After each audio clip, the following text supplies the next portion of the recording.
Welcome into Hittin Hard with Jon Chuckery here on Locked on Sports Atlanta. Today on the show, make some hay, Bravos. PFF got it wrong, and a trade that I don't even want. It's all next. It's Hittin Hard with Jon Chuckery, Locked on Sports Atlanta.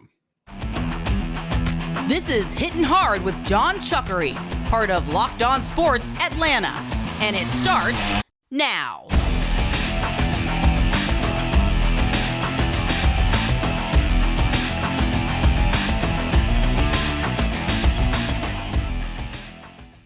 Hitting Hard is part of the Locked On Podcast Network, your team every day. We ask you to subscribe or follow for free on YouTube or where you ever listen to your podcast and get the latest episodes of Hitting Hard as soon as they become available. Also, check us out on the Sirius XM app and follow me on my personal Twitter page at JMCH316. So, obviously, the Braves did not take advantage of being in Oakland, and they did win yesterday, but certainly not taking 3 games from the Oakland A's, a little bit of a disappointment.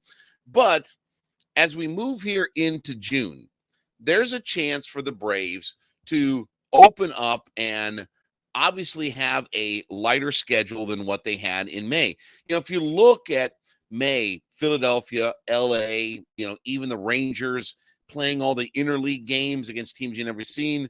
Obviously the 5-game set that was up in New York, but that got a lot rained out. Houston, San Diego, they've run a pretty tough gauntlet of games so far this year.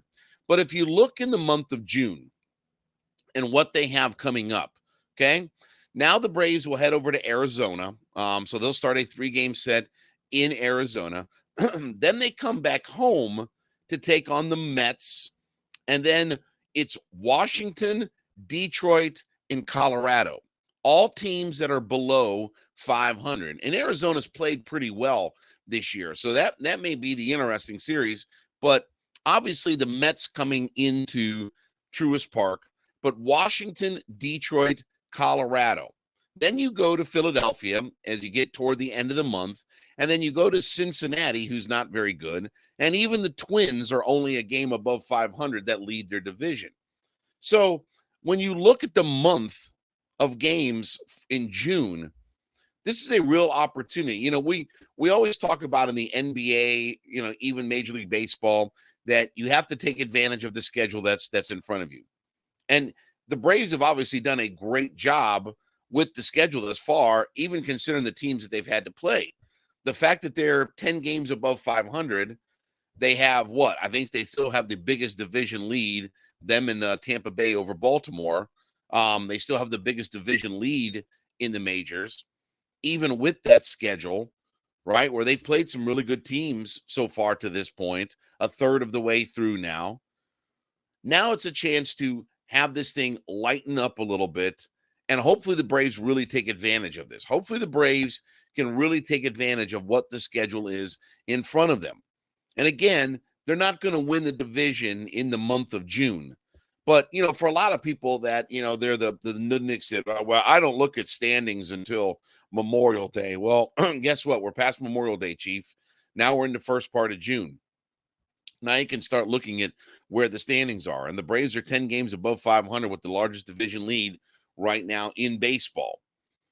And this is an opportunity that they could put some distance between themselves and Philadelphia and New York, right? I mean, obviously, they're going to see the Mets for a series coming up here in the early part of June at Truist Park. And then the Braves will head up to Philadelphia as we get past the midway point of the month. But Cincinnati, Minnesota, Colorado, who's dreadful, Tigers are dreadful, Washington, who's dreadful. There's a lot of opportunity for this team to take advantage of some things. And that was so disappointing is that, look, yeah, going to the West Coast and all that good kind of stuff, but the A's stink. The fact that the Braves lost 2 out of 3 and were in danger of getting swept yesterday, the A's stink. You have to take advantage of when the schedule is there, right? That's one of the things that we've talked about with the Atlanta Hawks, is that when they've had the opportunity to take advantage of what their schedule is, they haven't done it. And while, again, the division won't be won in the month of June, you can make life a whole lot harder for Philadelphia and New York if you can just take care of your business, because you're going to have a bunch of games that are against teams that are below 500. And obviously, with how good the Braves have been on the road this year, you still look at what the Braves road schedule has been, sitting at 18-9 on the road. That's still a phenomenal record. I mean, it's been a little bit rougher here of late, but 18-9 at home, where they really have to take advantage is they have to take advantage of their home record. Their Truist Park, they're only 15-14 on the season. Got to try to take advantage of when you have, teams that are coming in that are not very good, finding ways to beat them. And not just series at times, but, getting on an extended streak and, obviously having the Mets and Philadelphia Phillies really have to start chasing you. It was Memorial Day of last year when the Mets had that 10.5 game lead, right? And, what was his name? Sal Bag of Donuts or whatever, talked about, the division was over, and then the Braves took advantage of their schedule. They just got red hot, right? Now here's another opportunity where the shoe's on the other foot. The Braves have a 4-game lead in their division, and now they have to find a way to basically beat some of these bad teams and start to pile up and accumulate wins. So things look good in the month of June. Obviously, we closed out, the month of May on a victory, but certainly it was a disappointing series. We're seeing some new faces and things like that. And hopefully, as we get into the month of June, by the time we get toward the end of the month, maybe Max Fried will start to get healthier. Maybe Kyle Wright will start to, rehab a little bit. I mean, they're not expecting him back until sometime in August. So, again, it's not going to be, very soon before we see a Kyle Wright, but maybe Max Fried can start to find his way back in. Obviously we'll see what Soroka does, where now he's going to have multiple starts underneath his belt, right? And Schuster and some guys like that. And obviously, as we start to get healthier in our lineup and, everybody's kind of back to full speed, right? Darno gets back in the mix. We'll see if Marcell Ozuna can replicate what his May was, where he's got an outside shot to be the player of the month of the National League for the month of May. As crazy as that may sound, that he's got an outside shot after what he did in May. So, again, should be a lot of hope as we head into summertime. Kids out of school now, should be really good ballpark crowds at the ballpark. And obviously the Braves have a lighter load than what they've had up to this point. You think about the teams that they've had to run through, the Mets, on the road, and that series got rained out, but it was supposed to be a 5-game set up in New York. You face the San Diego Padres. You've seen the Dodgers, Philadelphia. There's been good teams that you've had to play. There's all those American League teams, right? The Texas Rangers and some of those teams that you've had to play that they were leading their division when you played them. So now we get into the month of June, and now the calendar flips, and hopefully the Braves can find a way to take advantage of this schedule. Hopefully the Braves can start to get some separation between them and the Mets and the Phillies. This would be the time to do it.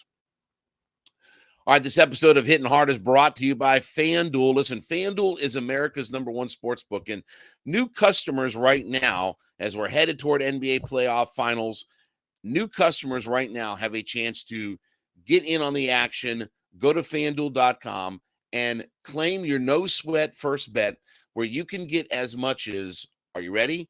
$2,500 in bonus bets if your first bet doesn't win. Yes, I did say that right.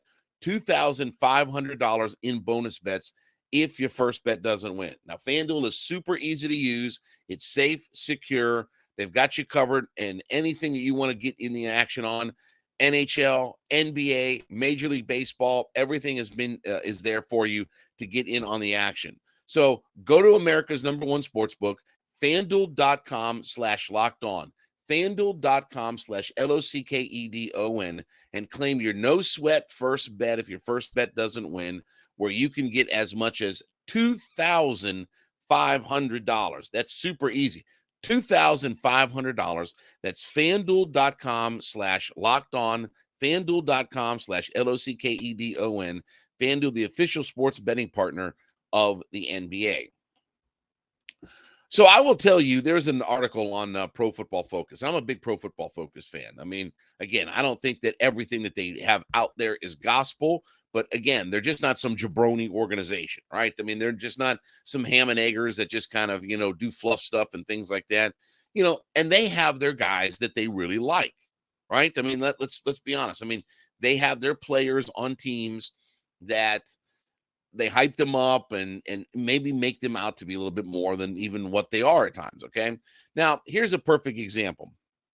So Pro Football Focus has every NFL's team, every NFL team's top 3 players entering the 2023 season.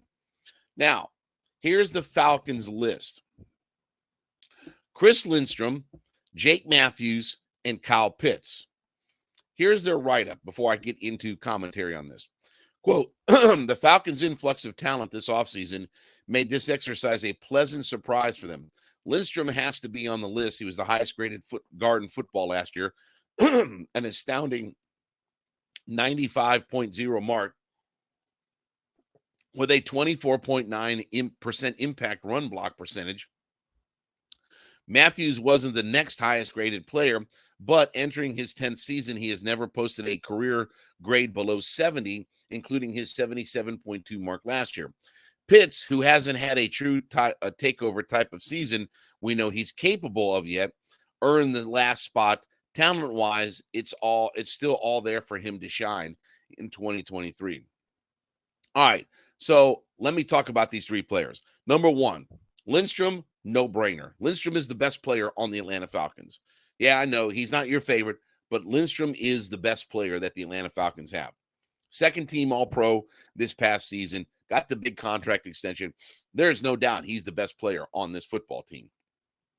And he plays a premium position where he is an interior offensive lineman. I know it's not as glamorous as, tackle or defensive end or things like that, but if you have a great guard, again, if you have Larry Allen or John Hanna, you're going to win a lot of football games. So Lindstrom, no problem. Jake Matthews, I'll give you several players that I think are better than Jake Matthews. I think Pitts is a better player than Jake Matthews is at this point because of the upside. I think that their running backs could develop into better quality players and more impactful players than what Jake Matthews is at this point. We have to have Arnold Ebiketie try to become that kind of player. But Grady Jarrett's another guy, So I like Jake. I think Jake's a really good football player. Jake's been a better football player than what the Atlanta folks have given him credit for. He's been a very solid, for a lot of his career. He was a top half tackle in the NFL. Again, is he Jonathan Ogden or somebody like that? No, he's not, Orlando Pace or somebody. But he's been really solid. He's been able to anchor our offensive line for a decade now, right? I mean, so I got no problem with Jake Matthews. I don't think Jake Matthews is one of the 3 best players on the team. Kyle Pitts is one of these guys that Pro Football Focus is enamored with. Yes, I understand the talent, okay? And this will be the telltale year. We've gone through this whole exercise here about the idea of what Kyle Pitts is, and this has to be the year. Again, when you're drafted 4th overall, there is an expectation about being a game-changing player. Kyle Pitts has not been a game-changing player. You can argue with me all day long. He's not influenced the game enough. We have 20 losses in the 2 years that he's been here. How much influence has there been from a Kyle Pitts? And again, I understand it's not all his fault, but at the same point, when you're picked that high and you're the unicorn and all of these things come with attachments to it, things have to start to turn the corner very quickly. And I still think that, for him to have an impact and for us to win a bunch of games, he's got to be Travis Kelce. 100 catches, 1,400 yards, doesn't touch.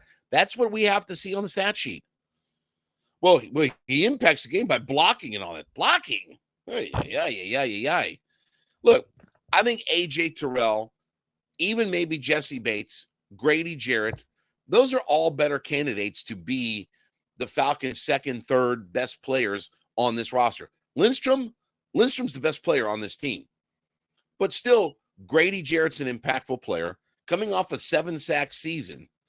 For an interior defensive lineman, 7 sacks is a big-time number. Again, there aren't a whole lot of guys that come in the league running around right now that are double-digit sack guys as interior guys. So Grady having 7 sacks and the way he impacts a game, certainly, I think he's one of the 3 best players, even at his age of 30. And, we just talked about this yesterday about, they said, well, maybe at 30 years old, his best days are behind him. Yeah, but he's still got a lot of football left in him. I don't think he's over the hill or anything like that. And I know that Kyle Pitts and the potential is there, but it hasn't been a delivery of goods yet. Look, A.J. Terrell has been one of the better corners, and he's in line to get a massive extension. He's been one of the better corners in the NFL over the last couple of years. Yes, he had a down season last year compared to what he was 2 years ago, but he did perform at a high level. And 2 years ago, he wasn't a Pro Bowl player, and he was, I think, a second-team All-Pro. Again, he's had accomplishments in the NFL and accolades to go along with them. He's been a top-tier type of talent. But again, a lot of it is on potential. Again, that P word, right? Potential for Kyle Pitts, potential for Arnold Ebiketie. I want to see a fire breather. We talked about Arnold Ebiketie yesterday. I want to see a fire breather become one of my 3 best players. I want to see a guy coming off the edge that destroys quarterbacks, that is a guy who just abuses tackles, and he's the guy that's one of our 3 best players, because that's how we transform the football game. So, in all honesty, if I asked right now, if you asked me this question, who's the 3 best players on the Atlanta Falcons? Lindstrom, no problem with. A.J. Terrell and Grady Jarrett. I think that's our 3 best, most impactful players that we have. We have a lot of potential candidates, right? Like this conversation a year from now could be fascinating. It could be Pitts, could be London, could be Jeff Okudah, could be Jesse Bates, could be Caden Ellis or Onyemata. Again, this discussion in a year from now has the potential to be very interesting about, well, I don't know if we can narrow it down to 3, but I still think that Lindstrom, Grady, A.J. Terrell, that is our 3 best players. With all due respect to Jake Matthews, with all due respect to Kyle Pitts, again, I think that those other 2 guys are better players and more impactful players for this team than what, Jake Matthews and Kyle Pitts are at this very moment. Not that either guy is bad. I'm not hating on any of these guys. But again, it's all about the P word, potential. And we've got to see that. I haven't seen that, enough from Kyle Pitts. A play here and a play there isn't, enough. It's got to be, again, the health and a whole bunch of touchdowns, and that's how you impact the football game, right? So I'll give Lindstrom his nod, his due. He's the best player on this football team, but I think A.J. Terrell and Grady Jarrett are the 2nd and 3rd best players on this team.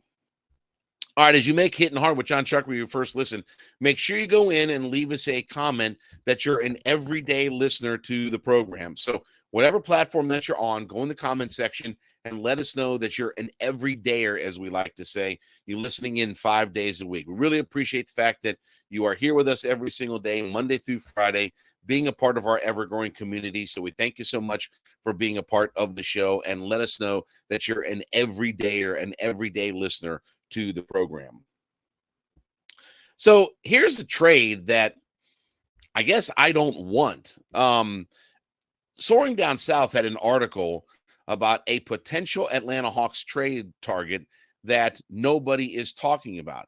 And obviously we know about the idea of Jaylen Brown, right? That's the guy that I'm focused in on. Like, I'm putting all of my eggs into his basket. That's the person that I'm putting all of my stock into, I'm dumping everything into, right? However, here's the guy that they say that is maybe this underrated trade target that we should be targeting, okay? And that's Kristaps Porzingis. Now, he's been a pretty good scorer over the last handful of years, right? Just finished up his second year in Washington, right? I mean, he played, 17 games with Washington a couple of years ago when he got traded, and then he played 65 games this past season. Averaged 23 and a half points, okay? No problem with that. He's a 38.5% three-point shooter. But why on this team would I want a guy at 7'3" who's going to completely play outside?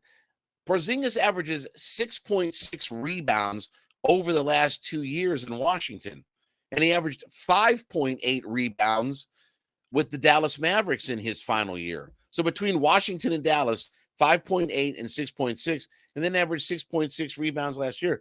I like the size and everything, but why do I want another guy who stands out at the three-point line, who's a big guy that just hucks it up everywhere? And again, these European players, again, let's face it, they're not exactly the toughest guys. I need somebody to bang down low. I need my big guys to bang down low and protect the rim and grab rebounds, like what Capella can do. Again, is Capella the best center in the NBA? No. I mean, again, he's not David Robinson. I mean, I understand that. But I don't need a guy who stands 30 feet from the basket hucking it up. A guy who, how many three-point attempts did he make? This year. He attempted 5.5 threes a game. I got enough of those guys. I got enough of my taller guys that are hucking it up from three, right? I don't need more of those guys. I've got guys that can on the perimeter. I've got Trae Young, and I've got DeJounte Murray, and I've got Bogey. I've got guys like that can AJ Griffin. I got guys like that can fire up the three.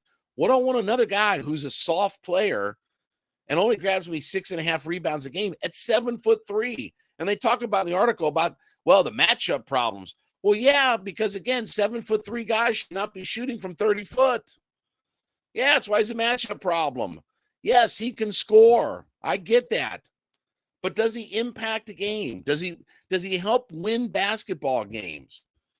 Again, if Porzingis played down low, it's one of those scenarios where if he played down low and he averaged, let's say he went from 23 a game to 14 a game, but he grabbed 14 rebounds a night and blocked shots, then he'd impact the game.